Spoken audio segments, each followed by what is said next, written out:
বৈশ্বিক পরিস্থিতি বিবেচনায় স্বর্ণে বিনিয়োগ কতটা নিরাপদ বা ঝুঁকিপূর্ণ এমন আলোচনা থেকেই সামনে আসছে দাম কমার প্রশ্নটি।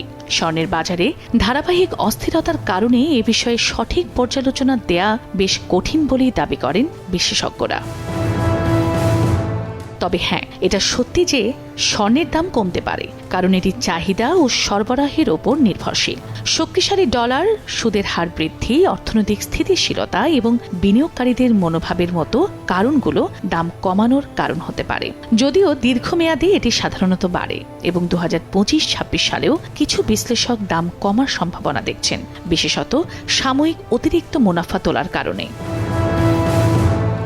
বিশ্লেষকদের মতে বিশ্ব অর্থনীতি ও যুদ্ধ পরিস্থিতি সহ নানা বিষয়ের ওপর স্বর্ণের বাজার নির্ভর করে, তাই বিদ্যমান প্রেক্ষাপটে এ নিয়ে মন্তব্য করা বেশ কঠিন।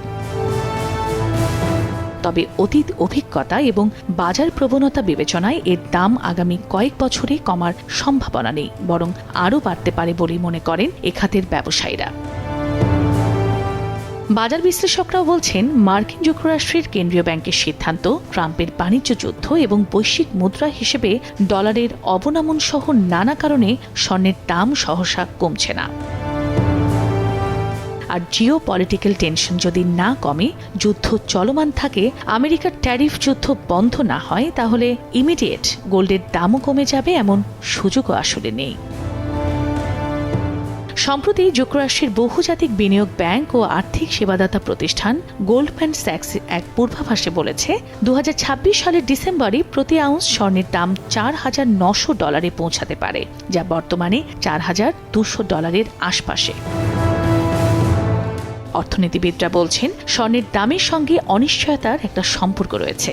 এছাড়া ব্যাংকিং সুদের হারের উপরও এটি নির্ভর করে।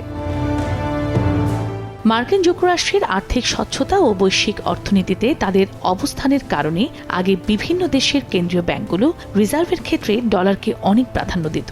সবাই ডলারকেই নিরাপদ জায়গা হিসেবে মনে করত, কিন্তু ইদানিং বিভিন্ন পপুলার কারেন্সির বাইরে রিজার্ভ কারেন্সি হিসেবে গোল্ডের পরিমাণ অনেক বেড়ে গেছে। স্বর্ণের দাম আরও বাড়তে পারে কিনা এমন প্রশ্নের জবাবে অর্থনীতিবিদরা বলছেন, মার্কিন যুক্তরাষ্ট্রের ফেডারেল রিজার্ভ ব্যাংকের সিদ্ধান্ত এবং ডলারের সুদের হারের ওপর এগুলো অনেকটাই নির্ভর করে।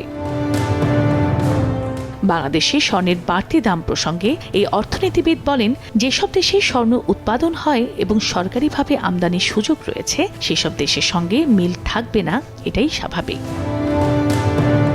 তবে বাজারের ওপর কেবল ব্যবসায়ীদের নিয়ন্ত্রণ পরিস্থিতি অনেকটা ঝুঁকিপূর্ণ করে তোলে।